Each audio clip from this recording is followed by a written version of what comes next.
There's a moment in every adult life when you realize that the problems you're facing today didn't actually start today. They began years ago, long before you had the language to name them, in the soft, quiet years of childhood, when your nervous system was still forming, when your sense of safety came entirely from the people around you, and when even the smallest emotional wound could feel like the end of the world. And here is the uncomfortable truth. We don't grow out of these wounds. We grow around them.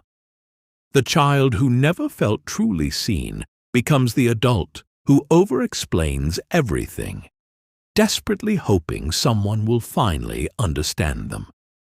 The child who learned to stay quiet to avoid conflict becomes the adult who apologizes for things that aren't their fault. The child who carried their parents' emotions becomes the adult who feels responsible for everyone's pain. And the child who never felt safe becomes the adult who doesn't know how to relax, even when nothing is wrong.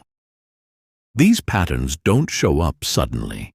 They live beneath the surface, quietly shaping how you think, how you love, how you react, and even how you walk through the world.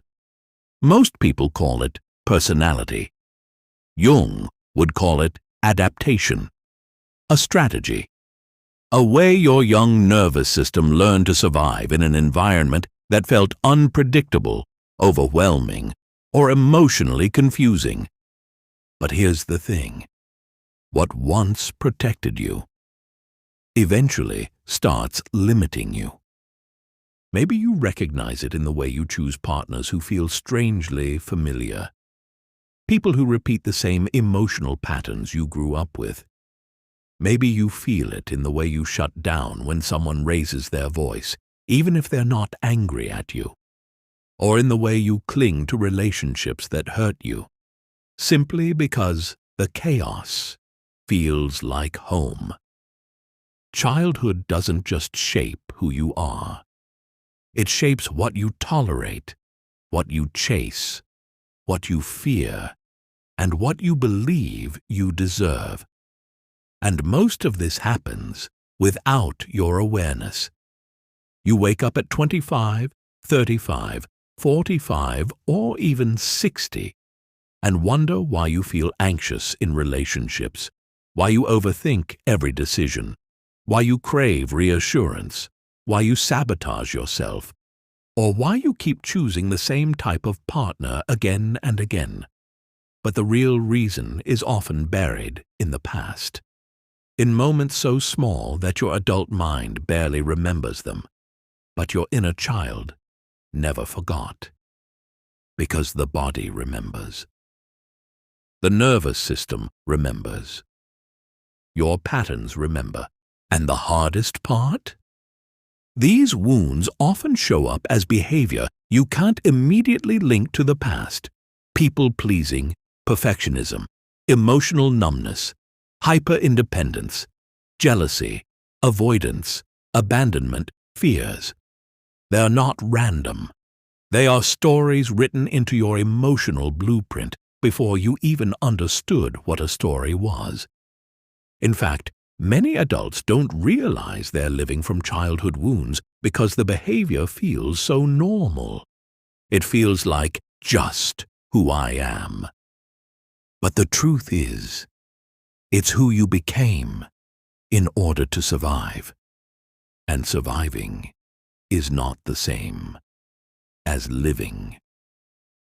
This is where the real journey begins, not in blaming the past, but in finally understanding it. Because once you see the origin of the wound, the pattern loses its power. Once you notice how your childhood shaped your reactions, you stop confusing your trauma responses for your personality. And once you understand the younger version of yourself who had to adapt to a world that felt bigger than them, you can finally begin to give yourself the love, the boundaries, the safety, and the voice you never had back then. This script will take you through that journey, not to dwell on the past, but to rewrite the future. When you start looking at your life through the lens of childhood wounds, something powerful happens. You stop asking, "What is wrong with me?" and you begin asking, "Where did I learn this?" And that one shift can change everything, because every wound has a logic, a purpose, a reason why it formed. And once you understand the pattern, you can soften it. You can work with it instead of against it. You can catch yourself in moments where your past tries to shape your present and choose something different. One of the simplest but most transformative steps is this. Notice your reactions and ask yourself, how old do I feel right now? It sounds almost too simple, but watch what happens. When you're triggered, you rarely feel your actual age. You feel 5, 8, 12, whatever age you were when the wound first formed. The fear is childlike. The panic is childlike. The helplessness is childlike. And recognizing that instantly helps you ground yourself, because suddenly you're no longer the overwhelmed child. You're the adult who can offer comfort, clarity, and safety to that younger part of you. Another practical step is learning to observe the patterns that show up most in your relationships. For example, if you grew up with emotional unpredictability, you may feel a sense of calm in chaos and anxiety in stability. So when someone treats you gently and consistently, it might feel boring or off, not because it's wrong, but because it's unfamiliar. Simply knowing this helps you challenge the instinct to run. Or maybe your wound shows up as silence. When conflict arises, you shut down, withdraw, or disappear into yourself. Not because you don't care, but because you learned early that speaking up wasn't safe. A practical way to work with this is to create a simple sentence you can use in the moment. I need a moment to gather my thoughts. I'm not leaving. I'm just grounding myself. A sentence like that protects the relationship while protecting your nervous system. Here's another practical insight. The people who trigger you the most are often mirrors, not enemies. They show you the parts of yourself you've learned to hide, suppress, or silence. Instead of reacting automatically, pause and ask, what is this moment trying to show me about myself? Sometimes that single question turns a conflict into clarity. And then there's the body. Childhood wounds live in the body long before they show up in your behavior. Tightness in the chest when someone raises their voice, a knot in your stomach when you need to set a boundary, a sinking feeling when someone pulls away. If you can name the sensation, tightness, pressure, heat, heaviness, you anchor yourself in the present moment instead of being pulled back into the past. Jung believed that awareness is the first step to transformation. Not fixing, not forcing, awareness. Because awareness interrupts the automatic pattern. When you catch yourself over-explaining, you can pause and remind yourself, I don't need to earn understanding here. When you catch yourself trying to rescue someone emotionally, you can say, their feelings are not my responsibility. When you notice yourself becoming hyper-independent, you can whisper, it's safe to receive support. Small, simple sentences, but they rewire your inner world over time. And here's something deeply practical that most people never realize. Your triggers are not signs that something is wrong. They're signposts, pointing you toward the exact wounds that want your attention. Instead of avoiding them, you can choose to get curious. Why does this hurt? What does it remind me of? What am I afraid will happen? Whose voice do I hear in my head right now? These questions transform the trigger from something that controls you into something that teaches you. Healing childhood wounds isn't about rewriting the past. It's about understanding how the past shaped your emotional habits and then choosing new ones.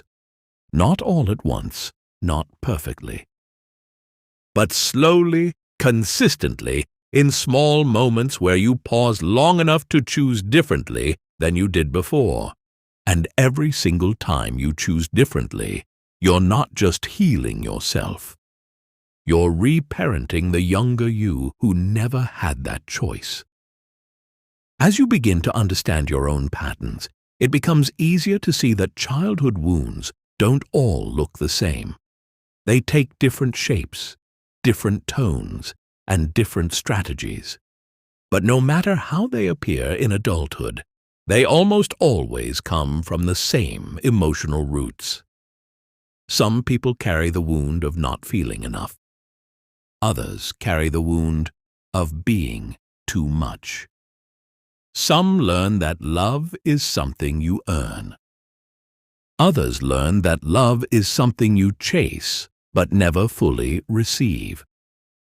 Let's look at the 4 most common types, not as labels, but as mirrors.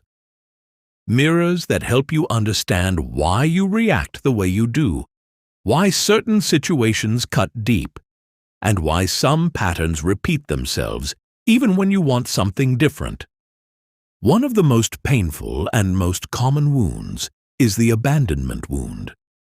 This wound doesn't come only from someone physically leaving. It can come from emotional inconsistency, distracted caregivers, parents who were overwhelmed, or environments where you constantly felt like you could lose the connection at any moment. As an adult, this wound often shows up in the fear of being alone, the fear of being replaced, the fear that people will change their mind about you. You might find yourself checking your phone, rereading conversations, overanalyzing silence. Your nervous system learned early that distance equals danger. A practical step here is learning to tolerate small, safe doses of silence or distance, not by forcing yourself, but by reminding yourself. This pause doesn't mean abandonment. Even taking 3 slow breaths in those moments teaches your body that distance is not a threat. It's simply a moment. Then there's the rejection wound.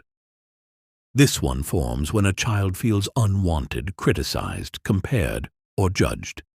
Sometimes it's subtle. A parent sighing when you express yourself, or a teacher dismissing your ideas. As an adult, rejection wounds create hypersensitivity. The slight change in someone's tone, a delayed message, or a neutral expression can feel like a personal attack. You start scanning for signs that you're no longer valued. Your mind goes into defense mode long before anything has actually happened. People with this wound often shrink themselves. They play small, avoid taking up space, avoid asking for what they want. A practical way to work with this wound is to practice micro-expressions of visibility. Say your opinion in a safe conversation. Ask for something small. Share a thought, even when you feel uncertain. Tiny moments of courage begin to rebuild the inner belief that your presence is not a burden. It's valid. Then there's the neglect wound, emotional neglect, more specifically. This happens when your feelings weren't met with attunement, when "I'm sad" was met with "don't be dramatic," or when you learned to take care of yourself because no one else knew how to. This wound doesn't create sensitivity. It creates numbness. a disconnect from your emotions, a difficulty naming what you feel, or a tendency to go into autopilot. In adulthood, neglect wounds often create hyper-independence, a belief that relying on others is dangerous, that no one will show up for you, so you must handle everything alone. And yet, beneath that independence lies a deep longing to be held, supported, understood. A practical step is to reconnect with your emotional body in ways that feel safe and manageable. Start by naming sensations rather than emotions. My chest feels tight. My stomach feels heavy. This helps bypass the adult mind and reconnect you with the younger self who never learned an emotional language.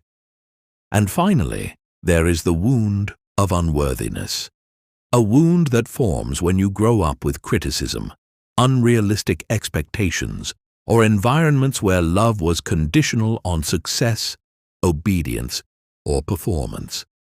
As an adult, this wound shows up as perfectionism, imposter syndrome, and the constant fear of disappointing others. You work harder than anyone sees. You take responsibility for everything and everyone. You feel guilty for resting, guilty for saying no, guilty for needing anything at all. This wound is often held by the adults who seem the strongest, the ones who never ask for help. A practical step here is learning to rest without earning it.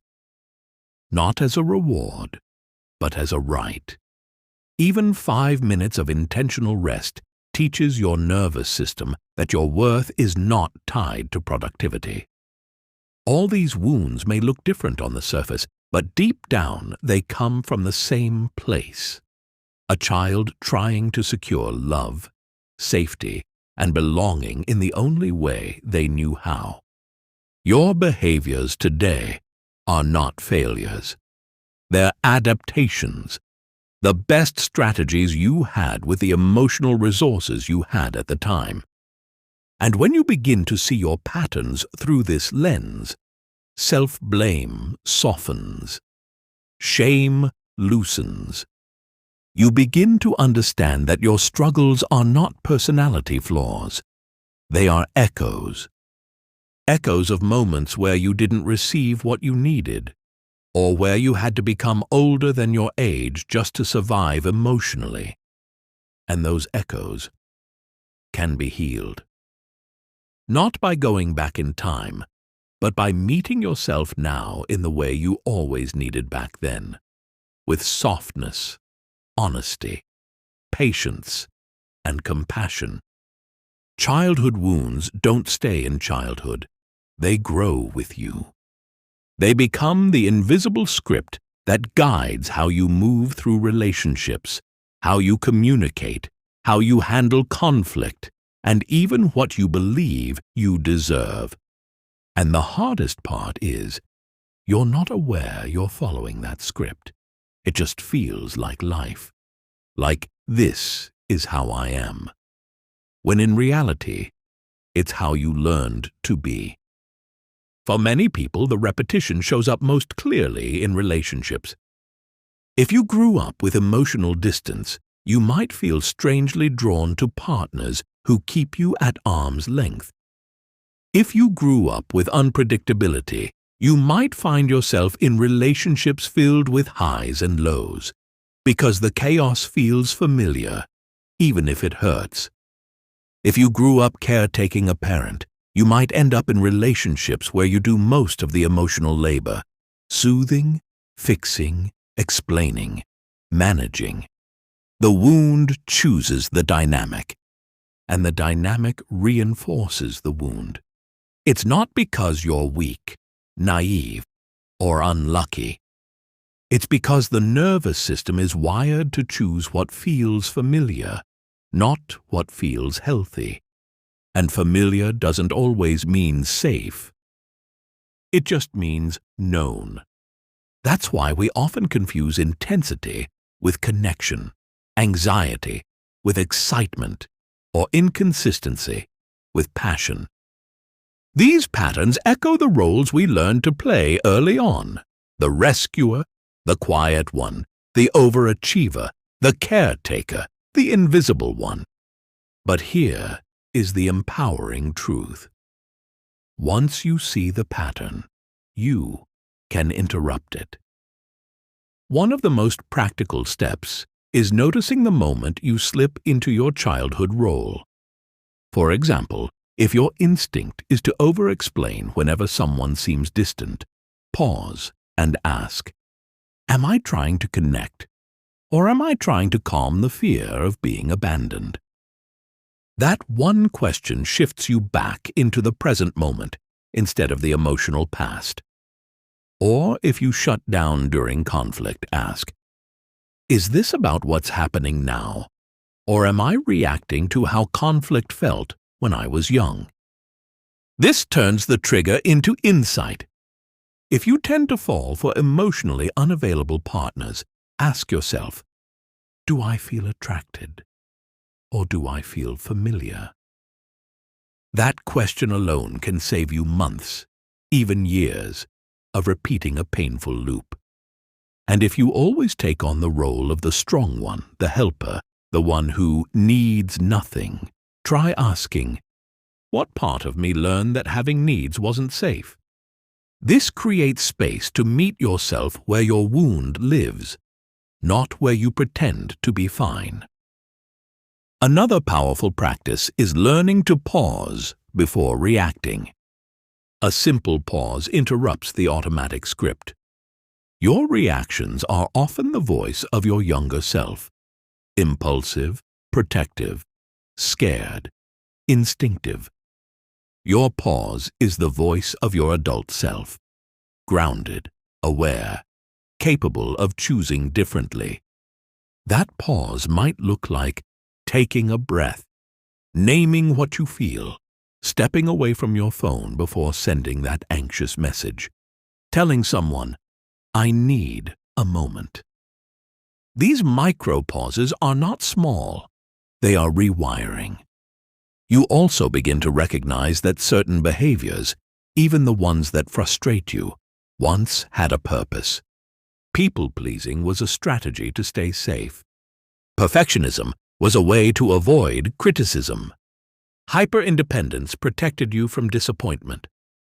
Avoidance shielded you from conflict you couldn't handle as a child. When you understand the purpose, you stop fighting yourself.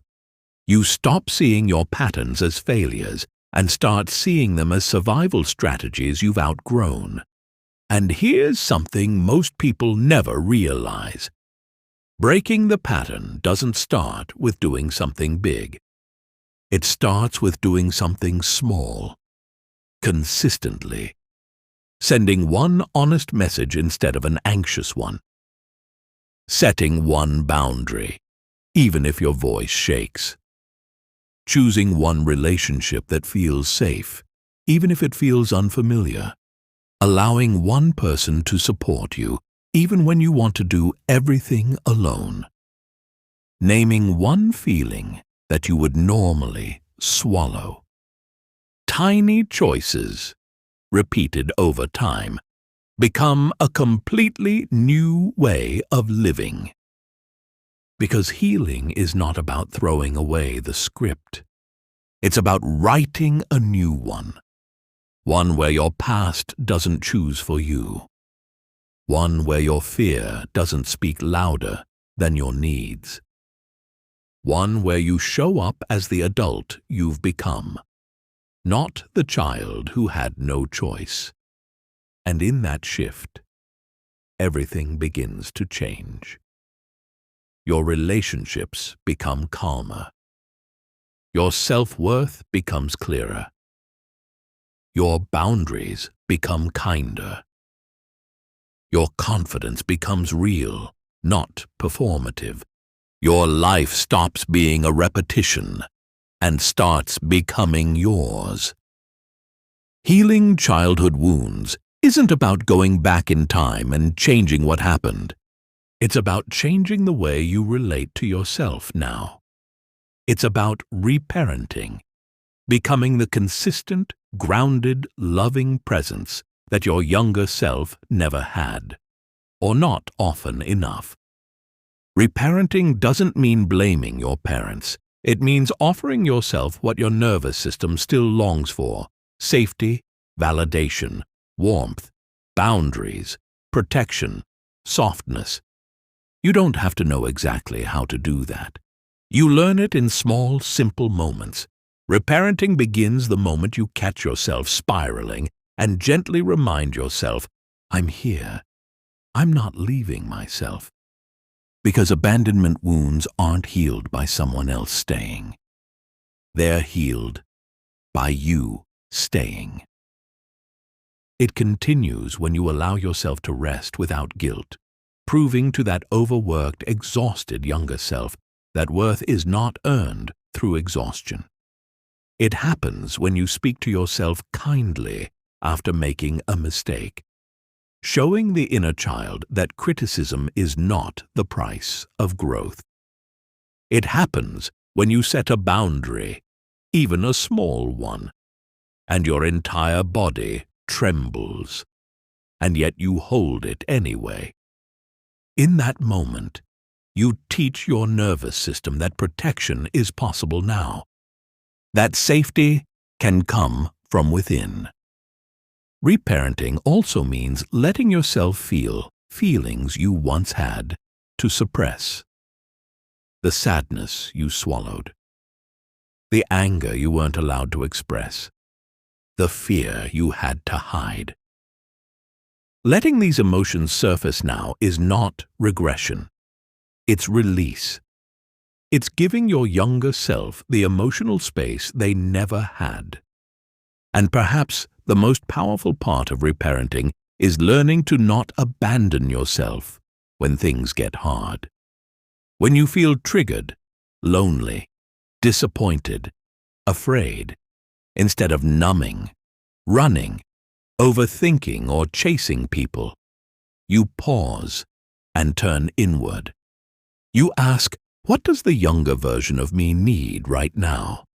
Maybe reassurance, maybe grounding, maybe rest, maybe to be told, you're allowed to have needs. You're allowed to take up space. You're allowed to be human. Reparenting is not a single moment. It's a repetition, a gentle, ongoing commitment to meet yourself with the safety, presence, and compassion you once needed from the outside world. It doesn't matter how old you are. You are not late. You are not broken. You are not too far gone. You are simply meeting the parts of yourself that have been waiting to be seen. And as you do, something profound begins to shift. Your relationships change. Your self-worth expands. Your nervous system calms. You stop chasing the things that hurt you. You stop settling for half-love. You stop overperforming for breadcrumbs of validation. You start choosing people who actually feel safe. You start choosing yourself. Healing doesn't erase the past, but it does give you back your future. And maybe that's the real gift of this entire journey. Not that you become someone new, but that you finally return to the version of yourself you were always meant to be, before the world taught you fear, silence, self-doubt, or shame. You aren't rebuilding yourself. You're reclaiming yourself. And as you do, everything around you begins to shift. So, if you're on this journey right now, be gentle with yourself. You're not healing for the person you are today. You're healing for every younger version of you who had to survive instead of live. They finally have someone who stays, someone who listens, someone who protects you. And if this message resonated with you, consider subscribing to the channel, not just for the content, but because your healing deserves a space where it feels seen, supported, and understood. You're not alone, and you're not behind. You're exactly where your healing begins.